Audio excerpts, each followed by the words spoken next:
Hoy martes toca con ella y nosotros vamos en busca de alguien muy, muy especial, como todas nuestras mujeres.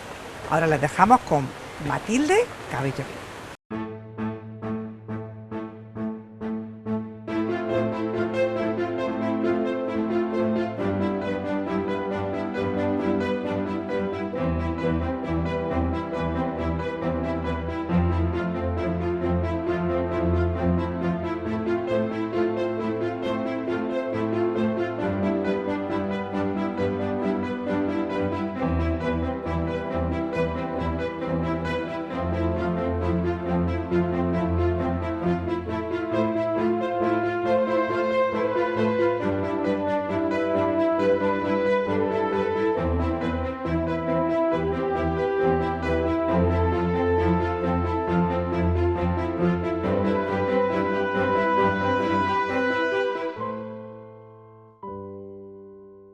Matilde Cabello, historiadora, periodista, investigadora, política, mujer, madre. ¿Con qué me quedo de ti? Yo creo que con escritora, investigadora sí, también. ¿Sabes lo que estoy pensando últimamente cuando me piden un currículum y todas esas cosas que dicen? Me da un poco de apuro, siempre me ha dado esos currículos tan largos, ¿no? Y digo, artista, porque en el fondo es lo que he querido ser siempre, y últimamente hasta me estoy subiendo a las tablas, artista. Una vida desde luego plagada de guiños y de acontecimientos que te marcan. ¿De dónde eres tú, Mati? Yo soy gaditano-cordobesa, con un puntito de Extremadura. Se podría pensar que mi madre era una santa, qué buenísima. Pero bueno, 7 años en Cádiz marcan mucho, ¿no? Marcaron a mi padre, que era un cordobés, y marcaron a mi madre. E imagino que también me marcaron a mí mucho, porque en la medida que voy pasando más tiempo en mi tierra, sobre todo me siento más identificada, mi Puerto Real, mi gente, y en Cádiz la Viña, porque la ciudad nueva es verdad que no me ha atraído nunca demasiado. Me doy cuenta de que mi carácter se fraguó allí, sí. Porque con el tiempo las tristezas te van restando alegría, pero yo creo que esa alegría y tomarse las cosas así, 7 años son muchos años. Entonces creo que tengo mucho de gaditana y luego pues afortunadamente de otros sitios como Extremadura, como Córdoba. Pero ahora lo tengo, lo que antes era como algo que no acababa de encajar, ahora lo llevo a gala, porque los quiero, porque quiero mucho a la gente con la que he estado y a los pueblos de los que me nutrío, ¿no? Ese pueblo pequeño donde me crié, esa gente tan sencilla, en fin, esas alegrías, esas penas, esas costumbres. ¿Cómo eras tú de chica? ¿Cómo era una Mati de chica? Revolucionaria, seguro. Sí, por lo visto sí. Me han contado que sí. Sí, por lo visto sí. Era una niña muy traviesa. No sé si hiperactiva, porque fíjate Ana, que mi hijo pequeño, que es el que está más conmigo por temporadas y eso, dice, mamá, para, me hablas de 40. Y últimamente le digo, sí, es verdad, Paco, mi hombre que sabes que ha representado y representa tanto para mí, Paco decía, pero chiquilla, que es que me vuelves loco. Yo decía, bueno, es que he llegado a la conclusión, y ahora se lo digo a mi hijo, si yo no hubiera tenido esa hiperactividad, no hubiera salido adelante, seguro. Porque no se puede salir adelante pasando noches enteras sin dormir. En la época de la llegada a Córdoba, cocina, casa, 2 hijos, sin ningún recurso económico, nada. ¿Sola?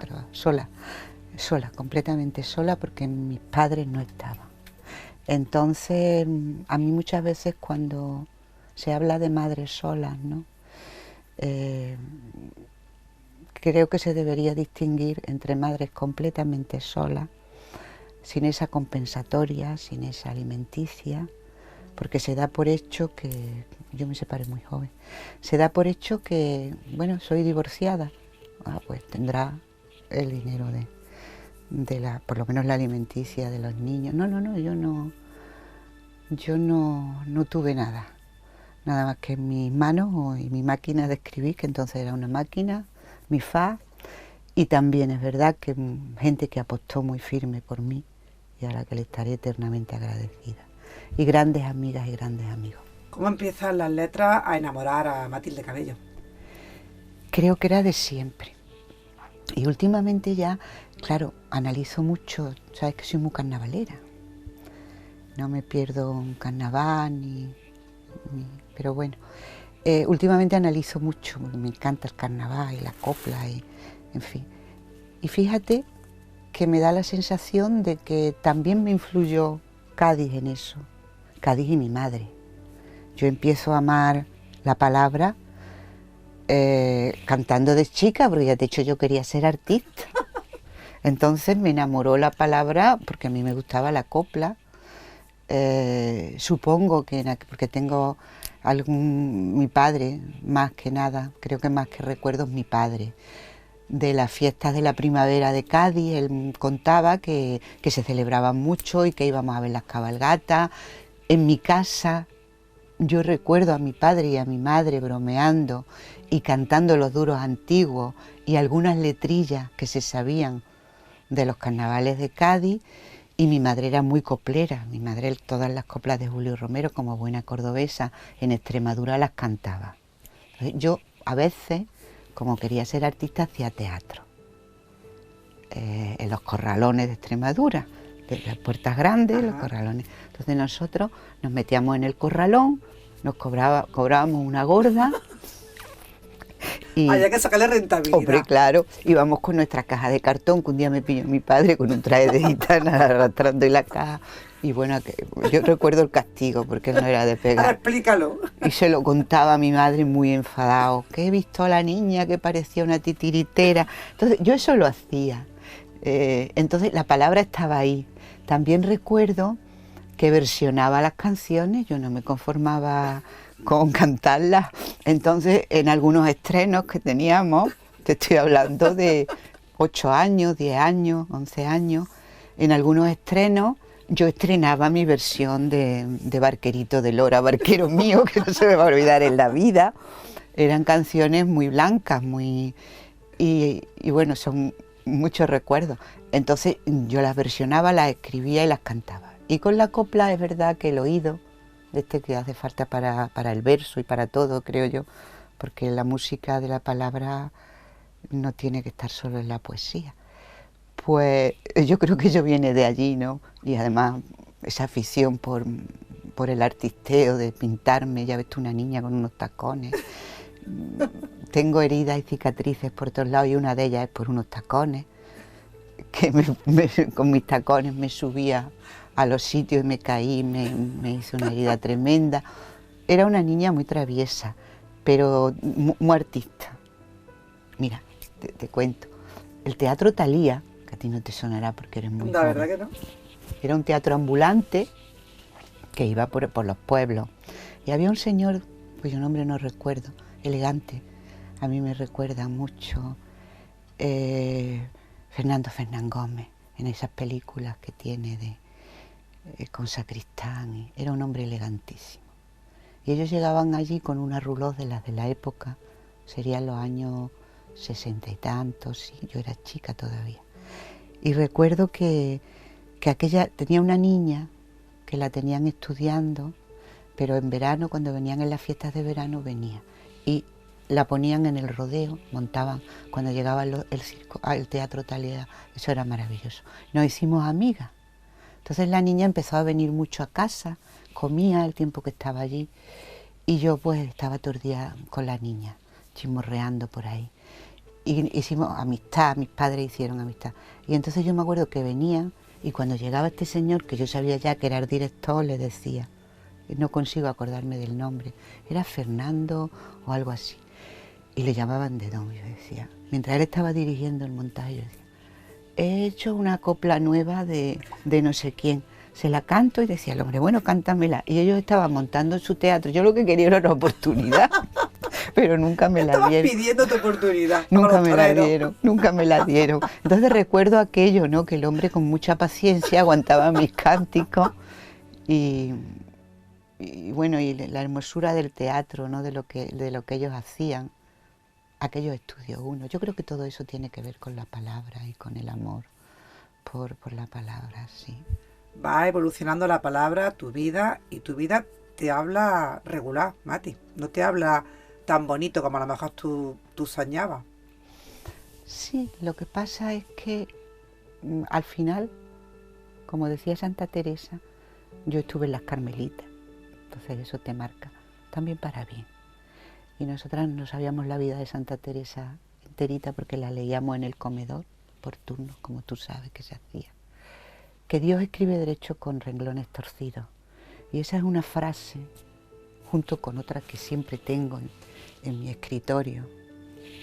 Alguien te dijo que era fácil. Esas dos frases yo las tengo siempre muy presentes. Cuando quieres hacer lo que te apetece en tu vida, no es fácil. Entonces yo creo que no es la vida, es tu voluntad de cambiar las cosas, y tu inconformismo, lo que te la pone difícil. Porque cuando analizas, bueno, si yo no hubiera hecho lo que hice en cada momento, seguramente no hubiera sido feliz, ¿no? Entonces la vida, en realidad yo creo que las cosas difíciles son momentos y los baches malos son momentos. Pero luego, si haces una antológica de tu vida, un balance, al final son más momentos felices, ¿no? Y en realidad no ha sido fácil, Ana, porque yo no me lo he puesto fácil, pero por el afán de hacer lo que en realidad me apetecía, ¿no? Eres periodista y has trabajado además en muchos medios conocidos. ¿Y cómo es ser periodista en aquella época, en una época de censura, en una época que además las mujeres pues no tenían ese protagonismo que tienen ahora? Ana, yo estudié Secretaría de Dirección y Protocolo. Me sirvió mucho. Pero a mí me acercó al periodismo la escritura. Yo le escribía las cartas de amor a mis amigas, a los novios, con muchas faltas de ortografía, por cierto, que se lo digo a mis compañeras de los talleres de creación, porque ellas, ay, pero es que yo tengo hasta faltas, yo también, porque siempre he sido muy anarquista, la gramática era algo que no me interesaba la literatura. Luego supe que Juan Ramón Jiménez también, pues entonces ya me animé. Por eso te digo que siempre hay que mirar. En fin, que yo me acerqué por escribir, pero no era un tiempo difícil. Era ese coraje. También, bueno, en los 70 yo empecé a acercarme a la política antes de que muriera el general, y esos tiempos clandestinos, a través de amigos, a través de... somos una generación que creo que estamos divididas en dos. Quienes apostamos fuerte y nos jugamos ahí el futuro por el ideal, y quienes se aprovecharon de lo que estábamos, hay de todo como siempre. Pero bueno, eso me hizo ser, o yo ya era rebelde. La cuestión es que he sido muy crítica siempre. Yo quería que las cosas fueran como nos dijeron que iban a ser. Y yo empecé a escribir cartas al director, que eran artículos. Y entonces el director, Antonio Ramos Espejo, le parecieron muy buenos y apostó por aquello. Dio la casualidad que gané el primer premio de poesía, y a partir de la noticia, el premio Ciudad de Baena. Pero esta chica, Matilde, no es la que escribe cartas al director, que a mí ya, sin conocer a nadie, me las ponían en la página 2 con un recuadro. Remarcadita. Sí, sin foto y sin nada, y a mí me llamaba la atención, las trataban ya como artículos. Y bueno, pues así entré en el mundo del periodismo, porque yo en aquel momento era bibliotecaria cuando empecé a escribir. Y bueno, pues empecé así, y luego ya Antonio Ramos, al que le tengo un inmenso respeto y siempre se lo agradeceré, como a Juana, como a tanta gente que ha sido decisiva en mi vida, a Juana Castro, pues escríbeme reportajes. Y yo decía, yo no he escrito reportajes en mi vida. Tú con lo bien que escribes, pues me animaba mucho. Y ahí que me fui por Extremadura, por el norte, por el Guadiato, que yo vivía entonces en Espiel, buscando abuelos, buscando... Y una cosa me fue llevando a la otra, de ahí ellos me hablaban de la guerra, empecé a escribir mi novela. En fin, que en el periodismo entré porque alguien apostó por mí. Y la verdad es que he hecho de todo. Pero también es cierto, he llevado gabinetes de prensa, los gabinetes de prensa de los empresarios lo estuve llevando casi 5 años, pero en realidad lo hacía por placer, sí, pero la mayoría de las veces porque yo tenía que darle de comer a mis hijos. Me vine a Córdoba y yo he vivido del periodismo, he vivido en los últimos, sí, sería el 89-90, hasta hace 4 años que vino la crisis esta y estaba con los Joly, bueno, dejaron de pagarle a todo el mundo, seguí escribiendo un tiempo, pero hasta hace eso yo he vivido de esto y en el fondo sigo viviendo, porque los encargos que me hacen, algún artículo, he vivido de esto. Pero no era difícil, Ana, perdona que vuelvo al principio. Podía parecer a lo mejor desde fuera, ¿no? Que podían ser tiempos difíciles. No eran tiempos difíciles porque vivimos una época cuando yo empecé en que todo se podía decir. ¿Y quizás también todo provocaba el que se dijera? Sí, se podía decir de todo.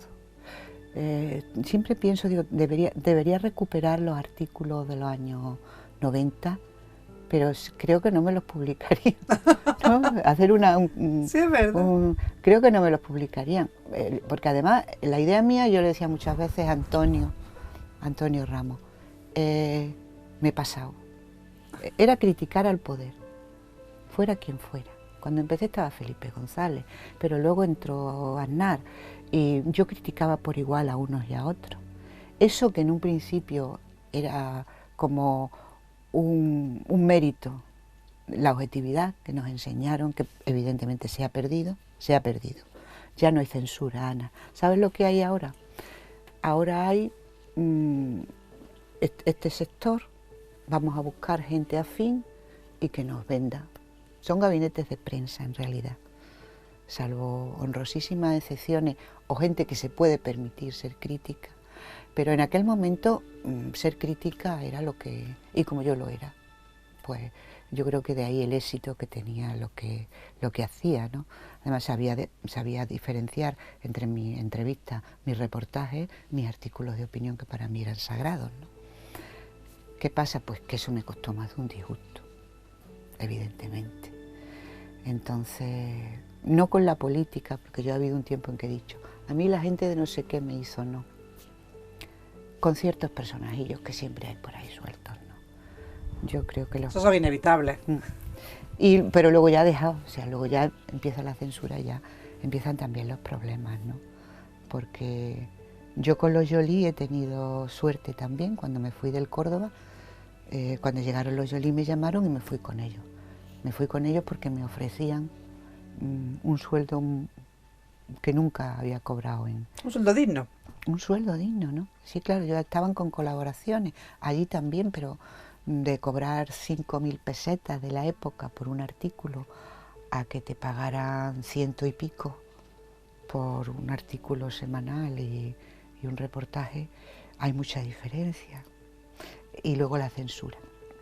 Ahí ya había cosas que no se podían tocar y a mí no me compensaba escribir.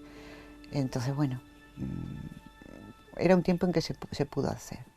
Luego yo me empeñé en seguir haciéndolo y bueno, pues me ha costado perder algún que otro trabajo, ¿no? Entre ellos algo que jamás se podrá demostrar. Pero mis programas de televisión tenían una audiencia máxima y a mí me hacen mucha gracia cuando dicen, es que un programa lo han quitado porque no tiene audiencia. Me hace muchísima gracia, porque a veces no depende de la audiencia, cuando trabajas con políticos. En la privada me imagino que será otra cosa.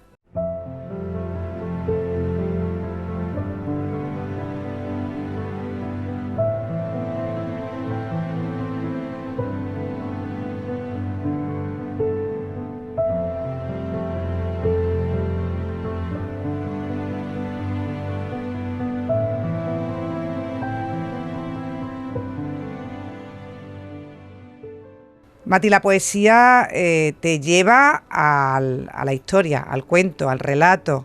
¿Cómo cambias de ese tipo de escritura a este? Pues realmente de casualidad. O, eh, Boalada, la primera, iba a ser un poemario.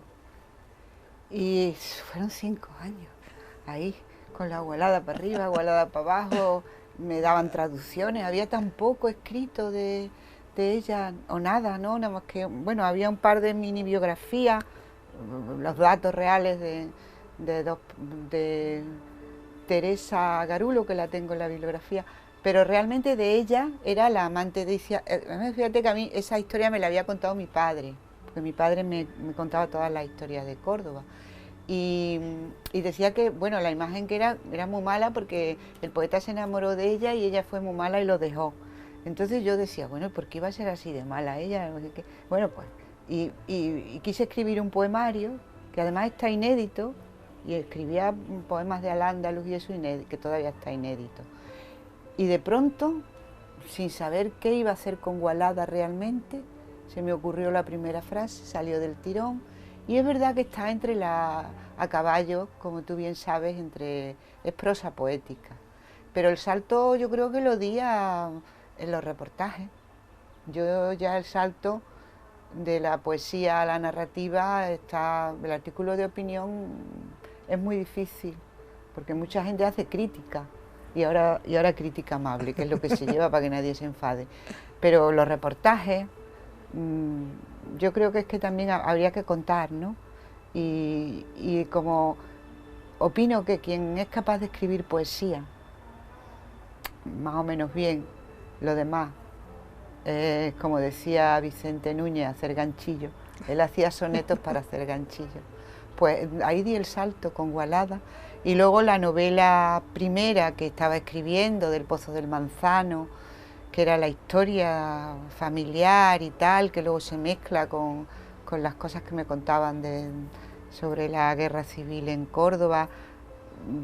Luego también se mezcla con toda la información de bibliografía, de hemeroteca que he manejado durante los últimos años, desde el 2001 que empecé con los Jolis.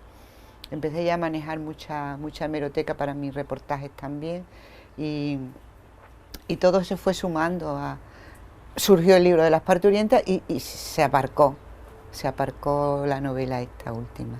Y así fui, por ganas de contar, la verdad es que las ganas de contar. Tú cuentas además historias de verdad, son reales, y sobre todo de mujeres a las que de alguna manera u otra sus vidas han estado marcadas por hombres. Sí. Y Ana, qué pocas mujeres. Sor Juana Inés de la Cruz, qué pocas mujeres. Marie Curie, que vamos a contar de ella, pero sin embargo, esa dependencia sentimental que las mujeres, o sentimental, o económica, o profesional, que las mujeres hemos tenido de los hombres, es que en realidad, y cuando empiezas a cumplir años, ¿no?, te das cuenta de las energías que se pierden cuando no merece la pena, en realidad, y pocas veces merece la pena, sobre todo los amoríos y las historias estas, ¿no? Los amores sí merecen la pena, y bueno, pero es verdad, si te fijas que pocas mujeres han sido capaces de mantener su independencia sentimental. El resto no importa, pero la independencia sentimental creo que es más importante porque cuando hay independencia sentimental, aunque dependas económicamente de alguien, pero ahí está, ¿no? Y eres capaz de ser tú. Pero lo triste es la copla. Volvemos a la copla. Eso quizás es lo que tú estás enseñando, porque de toda tu trayectoria profesional, ahora estás haciendo algo especialmente que a mí me gusta mucho, lo veo muy bonito. Estás enseñando a las mujeres a que hablen a través de las palabras, a través de las letras. Sí, esto empezó en la cárcel, fíjate tú, hace ya 92. Tuve la suerte, pero ya te digo que siempre es suerte, de que me encargaran un reportaje sobre la cárcel de Córdoba. Y ahí me encontré, bueno, yo ya había estado con ellos antes y tal, Digo bueno porque cuando hice el reportaje finalmente fue cuando ya no me dejaron entrar, que esta boca me pierde, ¿no?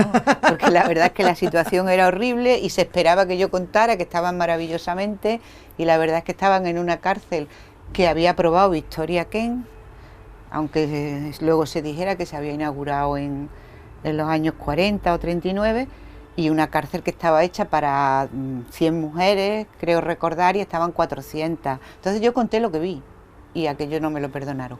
Pero cuando me hablaron de la posibilidad de hacer algo en la cárcel me dijeron que no.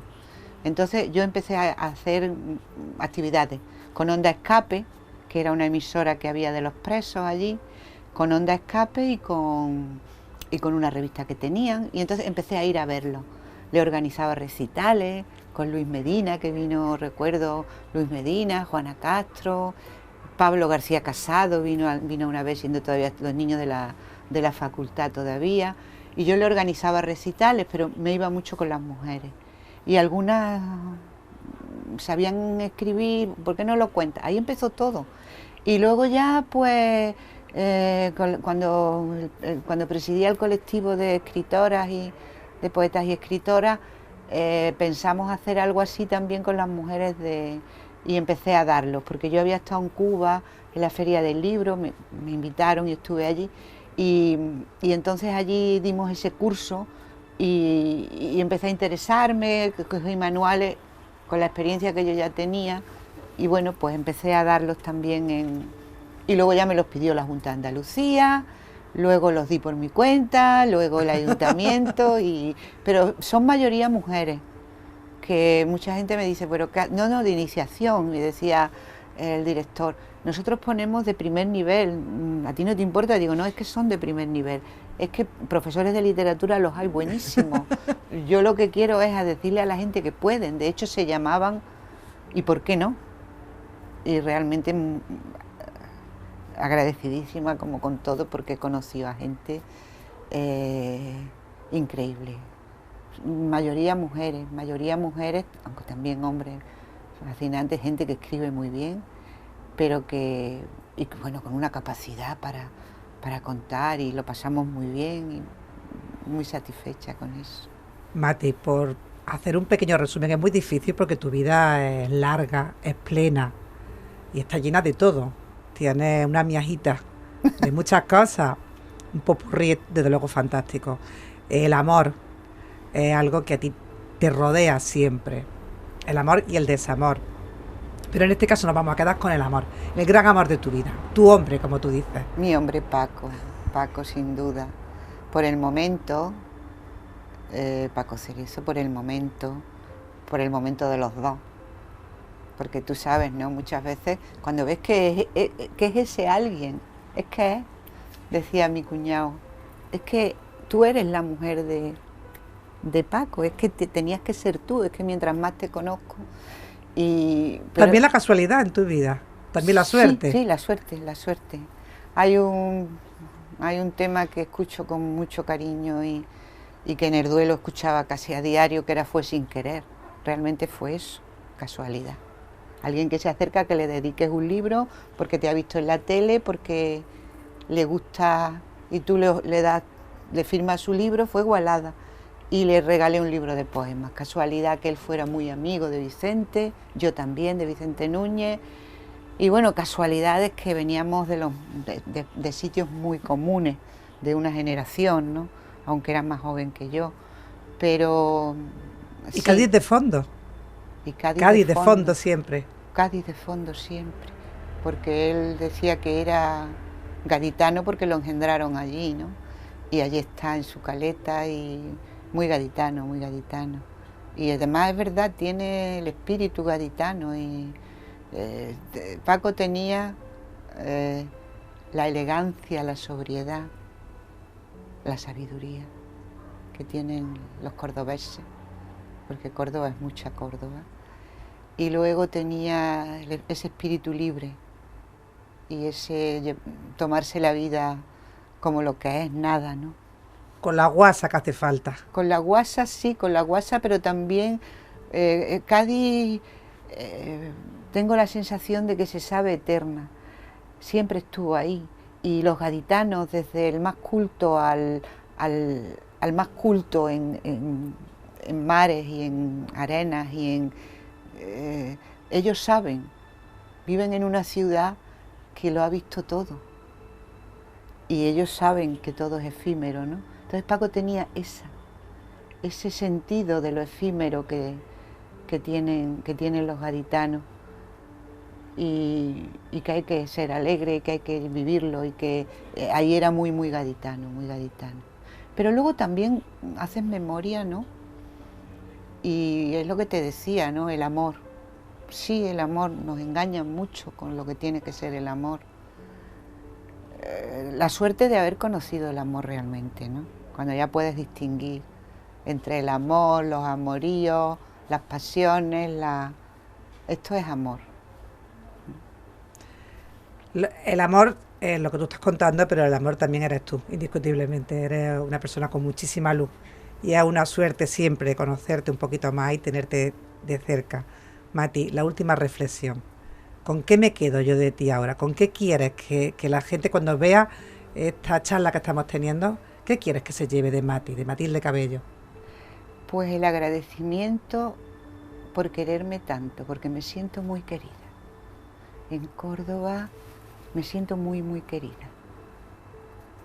Por amigos, por todo el mundo. Mi agradecimiento sobre todo, porque se me ha tratado muy bien y se me quiere mucho. Y se me besa por la calle y se me habla. Yo el agradecimiento a Córdoba, porque la gente de Córdoba me ha querido mucho y creo que me quiere. Yo también los quiero a ellos. Pues con eso nos quedamos. Indiscutiblemente yo te quiero. Y yo vamos, cantado, que todo el que te ve, como tú bien dices, no tiene más remedio que acercarse a ti para quizás cogerte un poquito de esa luz que tú tienes. De tu CAI, de tu Caleta, de tu Paco, de tu vida, de tus niños. Y de mi Córdoba. Y de tu Córdoba. Gracias, Matilde Cabello, muchas gracias. Siempre.